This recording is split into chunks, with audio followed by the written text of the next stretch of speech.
ये कहानी एक ऐसे पागल आदमी के बारे में है जो अपनी हवस और अकेलापन खत्म करने के लिए खूबसूरत लड़कियों का अपहरण करके उन्हें शहर से दूर सुनसान घर में ले जाता है। मूवी की शुरुआत में एक लड़की क्लेयर को दिखाया जाता है जो ऑस्ट्रेलिया से बर्लिन एक काम के सिलसिले में आई थी। क्लेयर रात को एक अपार्टमेंट में रुकती है जहाँ उसके कुछ दोस्त बन जाते हैं और वो सब पूरी रात ड्रिंक करते हुए नशे में मौज मस्ती करते हैं। सुबह कुछ आराम करने के बाद क्लेयर अपना कैमरा लेकर बर्लिन घूमने निकलती है और काफी जगहों और चीजों की तस्वीरें खींचती है। इसके बाद वो एक लाइब्रेरी में जाती है जहाँ वो कुछ तस्वीरें देखती है जिनमें एक तस्वीर उसे बहुत पसंद आती है। वापस घर जाते हुए रोड पर उसकी मुलाकात एक एंडी नामी शख्स से होती है जिसकी किताबें नीचे गिर जाती हैं। इसलिए वो क्लेयर को मदद करने का कहता है जहाँ दोनों के बीच बातचीत होना शुरू हो जाती है। बातों बातों में एंडी क्लेयर को स्ट्रॉबेरी ऑफर करता है जो क्लेयर को बहुत पसंद आती है। उन्हें स्ट्रॉबेरी का गार्डन दिखाने वो उसे अपने साथ ले जाता है। तो इसी दौरान में दोनों के बीच अच्छी अंडरस्टैंडिंग होने लगती है। एंडी उसे बताता है कि वो एक स्कूल टीचर है और उसे पता चलता है कि क्लेयर एक फोटोग्राफर है जो बर्लिन एक काम से आई है। दोनों के ख्यालात एक जैसे होने की वजह से उनकी जल्दी दोस्ती हो रही थी। क्लेयर बर्लिन में अकेली होती है इसलिए वो सोचती है कि एंडी जैसा दोस्त मिलने की वजह से उसका ये सफर आसान हो जाएगा। इसलिए एंडी को देखकर उसके दिल में घंटियां बजने लगती हैं। अब उसकी ये घंटियां उसे कहाँ ले जाएंगी ये तो उसे आगे ही पता चलेगा। पूरा दिन घूमने के बाद एंडी जब उसे छोड़ने घर जाता है तो उसके बालों को छूता है और उसके करीब आने की कोशिश करता है। ये बात क्लेयर को जरा अजीब लगती है इसलिए क्लेयर उसे रेड सिग्नल दिखाते हुए कार से उतरकर अपने रूम में चली जाती है। पर जब घर जाकर वो कैमरे में एंडी की तस्वीरें देखती है तो इससे हम अंदाजा लगा सकते हैं कि वो तो एंडी के चंगुल में फंसने के लिए तैयार है। अगले दिन क्लेयर अपना सामान बैग में डाल के अपने काम को निकलती है पर उसका दिल तो एंडी के पास ही था इसलिए वो उसे ढूंढने लगती है। एंडी उसे वापस उसी लाइब्रेरी में मिलता है। वो भी क्लेयर की शक्ल देख समझ जाता है कि क्लेयर उसके जाल में फंस चुकी है। इसके बाद वो काफी देर बातचीत करते कॉफी पीने चले जाते हैं। एंडी कैमरे में तस्वीरें देख रहा था लेकिन क्लेयर की नजरें बस उसी पे थी और वो सोच रही होती है कि ये कितना सीधा साधा और शरीफ इंसान है। लेकिन मैं एक बात बता दूं, जरूरी नहीं हर शरीफ इंसान अंदर से भी वैसा ही हो जैसा वो बाहर से नजर आता है। उसके बाद एंडी क्लेयर को शहर से दूर एक सुनसान जगह पर अपने घर में ले जाता है मगर क्लेयर का सारा ध्यान एंडी पर होने की वजह से वो अजीबोगरीब चीजों को नजरअंदाज कर देती है। एंडी के घर जाकर एंडी क्लेयर को मजीद बहलाते हुए उसके साथ रोमांस शुरू कर देता है और क्लेयर सब भुला के बस एंडी की बाहों में गुम हो जाती है। क्लेयर एंडी को कहती है कि वो उसके साथ हमेशा रहना चाहती है क्योंकि उसे ऐसे बार बार घर बदलने का शौक नहीं है। पर उस बेचारी को क्या पता था उसकी ये विश उसके लिए अजाब बन जाएगी। अगली सुबह एंडी को स्कूल में क्लास लेते दिखाया जाता है और दूसरी तरफ क्लेयर तैयार होकर बाहर जाने लगती है। वो देखती है दरवाजा एक लोहे के रोड से बंद किया हुआ है। क्लेयर उसकी चाबी ढूंढती है लेकिन उसे इसकी चाबी नहीं मिलती। अभी तो उसे एंडी पे शक नहीं होता और वो सोचती है शायद एंडी गलती से उसे लॉक कर गया है और वो सारा टाइम रूम में अकेली गुजारती है। शाम को जब एंडी वापस आता है तो क्लेयर उससे पूछती है कि क्या वो चाबी रखना भूल गया था और एंडी भी यही जाहिर करता है कि वो भूल गया था। दोनों रात को खूब मौज मस्ती करते हैं और रोमांस का कोई मौका नहीं छोड़ते। अगली सुबह क्लेयर एंडी को याद दिला देती है कि चाबी रखना मत भूलना, जिस पर एंडी यही कहता है कि वो चाबी रख के निकलेगा। क्लेयर सो के उठती है तो उसे एंडी की एक किताब मिलती है जिसमें वो अपनी तस्वीर देखती है जिस पर लिखा हुआ था माइन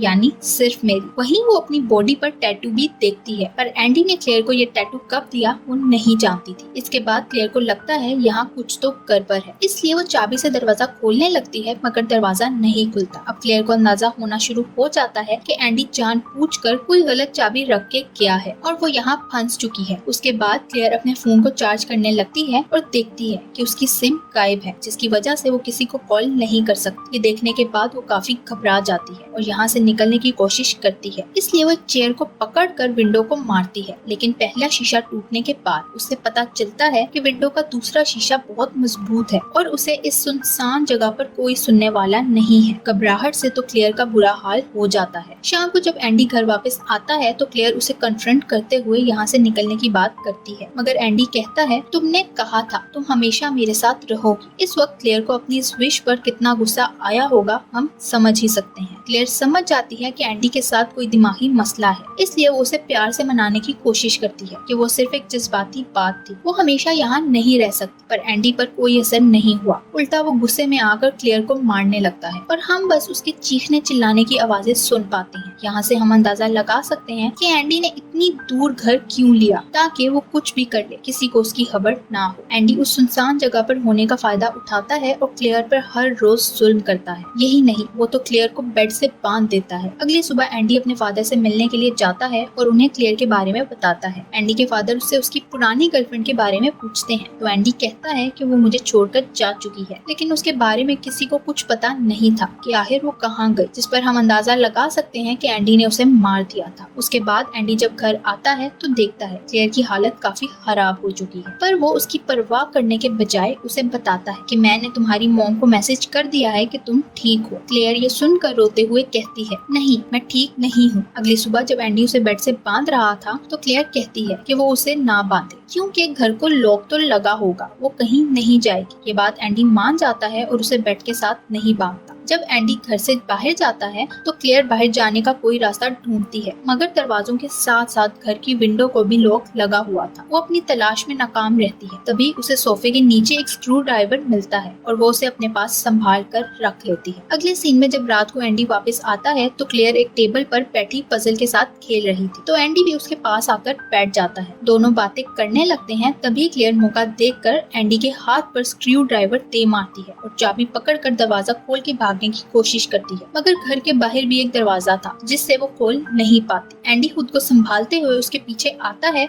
और उसे पकड़ के उसके हाथ की उंगलियां तोड़ देता है और क्लेयर दर्द के मारे चीखती चिल्लाती वहीं बेहोश हो जाती है, जिसे उठाकर एंडी अंदर ले आता है और उसके हाथ की पट्टी करता है। इसके बाद वो क्लेयर को खुश करने के लिए उसकी तस्वीरें लेता है, उसके सामने अजीबोगरीब हरकतें करता है, पर कोई खास फायदा नहीं होता, क्योंकि वो कुछ भी क्यों ना कर ले, क्लेयर को कभी भी खुश नहीं कर सकता था। अगली सुबह जब एंडी अपने फादर के घर जाता है तो उसके फादर उसके हाथ की चोट का पूछते हैं, जिस पर एंडी कहता है कि दरवाजा खोलते हुए उसके हाथ पे चोट लग गई थी। एंडी जब स्कूल जाता है तो वहाँ अपनी एक स्टूडेंट को हवस की नजरों से देखता है, जिससे पता चलता है कि शायद इसी लड़की को अपना अगला शिकार बनाएगा। दूसरी तरफ क्लेयर दरवाजे को खोलने की पूरी कोशिश करती है, मगर दरवाजा नहीं खुलता। आगे हम देखते हैं कि क्लेयर को इस घर में काफी दिन गुजर जाते हैं और एंडी क्लेयर का ख्याल रखने लगता है। एक दिन एंडी के घर पे उसकी एक स्टूडेंट आती है जिसका नाम फ्रैंका था। वो एंडी से कुछ बातचीत करती है कि उसकी नजर क्लेयर पर पड़ जाती है, जो बहुत सहमी हुई थी। वो एंडी से पूछती है ये कौन है, जिसके जवाब में एंडी कहता है ये मेरी गर्लफ्रेंड है और उसे जाने का बोलता है। उसके बाद एंडी क्लेयर के बाल काटता है और उसकी कुछ तस्वीरें लेता है, जिसके बाद एंडी क्लेयर को छोटे छोटे कपड़े लाकर देता है ताकि वो कुछ चेंज फील कर सके, पर क्लेयर उन्हें पहनने से मना कर देती है और कपड़े फेंक कर अजीब तरीके से एक्ट करने लगती है। इस बात पे एंडी को गुस्सा आ जाता है। वो फिर से क्लेयर को बुरी तरह मारता पीटता है और उस बेचारी का बुरा हाल कर देता है। एंडी क्लेयर को घर छोड़कर कुछ दिन अपने फादर के पास रहने के लिए चला जाता है। पीछे से क्लेयर अकेली होती है और बिजली चले जाने की वजह से हीटर बंद हो जाता है और वहाँ काफी सर्दी हो जाती है। कुछ दिन बाद एंडी के फादर की मौत हो जाती है और एंडी उदास रहने लगता है। जब वो घर वापस आता है तो क्लेयर एंडी को देख के खुश हो जाती है और कहती है मुझे लगा था तुम अब वापस नहीं आओगे। एंडी उसे अपने फादर की डेथ के बारे में बताते हुए रोने लगता है, जिस पर क्लेयर उसे काम डाउन करने के लिए उसे हक कर लेती है और दोनों काफी क्लोज आ जाते हैं। अगले दिन एंडी क्लेयर के लिए कुछ किताबें लेकर आता है, जिसे देखकर क्लेयर अपनी बाहर की दुनिया के बारे में सोचने लगती है। तभी एंडी उसे एक छोटा कुत्ता लाकर देता है, जिसे देखकर क्लेयर बहुत खुश होती है। क्लेयर फिर से नॉर्मल रहने लगी थी। अब वो इन सब तकलीफों को अपनी किस्मत मान लेती है और एंडी से पूछती है आखिर तुमने मुझे ही क्यों चुना। तो एंडी उसे बताता है कि जब लाइब्रेरी के बाहर तुम्हें देखा था तभी सोच लिया था कि यही मेरी जिंदगी की साथी होगी। इसके बाद एंडी क्लेयर को कार की डिक्की में डालकर एक जंगल में ले जाता है। एंडी के हाथ में एक कुल्हाड़ी होती है और यकीनन वो क्लेयर को मारने वाला था कि अचानक वहाँ एक बच्ची की आवाज आती है। क्लेयर मुड़कर देखती है, वहाँ पे 2 छोटे बच्चे थे। बच्ची के पाँव में चोट लगी थी, जो देखकर एंडी उसकी मदद करने जाता है। तभी क्लेयर दूसरे बच्चे को अपनी मुश्किल बताने की कोशिश करती है, मगर बच्चा समझ नहीं पाता और वहाँ से डर के भाग जाता है। दूसरी तरफ उन बच्चों की माँ आ जाती है। एंडी को क्लेयर पे शक होता है, इसलिए वो उसे घर वापस ले आता है। क्लेयर अपना ज्यादा वक्त कुत्ते के साथ खेलने में गुजारती है और एंडी को ये बर्दाश्त नहीं होता, इसलिए वो उस कुत्ते को कहीं छोड़ आता है। क्लेयर को यहाँ कई महीने गुजर जाते हैं। एक दिन एंडी जब बाहर पार्टी पर जाता है तो क्लेयर उस रूम को खोलने लगती है, जिससे एंडी हमेशा बंद रखता था। वो दरवाजा खुल जाता है तो क्लेयर उसका कैमरा चेक करती है। उसकी बहुत सारी तस्वीरें थी, साथ ही साथ एक एल्बम भी पड़ी हुई थी, जिसमें बहुत सी लड़कियां और उनके कटे हुए हिस्सों की तस्वीरें थी। अब क्लेयर समझ जाती है कि उसका भी इन्हीं लड़कियों जैसा हाल होगा। दूसरी तरफ एंडी अपने दोस्तों के साथ मौज मस्ती कर रहा था। उसी रात क्लेयर को अपने रूम के बाहर एक लाइट नजर आती है। दरअसल ये एक आदमी के हाथ में टॉर्च होती है। जब वो ये देखती है तो विंडो के पास आकर चिल्लाने लगती है और वो आदमी क्लेयर की मदद करने के लिए आता है तो पीछे से एंडी उस पर हमला करके उसे मार देता है। क्लेयर ये देखकर बहुत खौफजदा हो जाती है और उस लाश को कूड़े में फेंक के आग लगा देता है। आगे हम देखते हैं कि एंडी अपने स्टूडेंट्स की कॉपीज चेक करने के लिए घर लाता है। ये देखकर क्लेयर एक प्लान सोचती है कि वो किसी बच्चे की नोटबुक में अपनी तस्वीर रख देगी, जिस वजह से शायद वो बच जाए।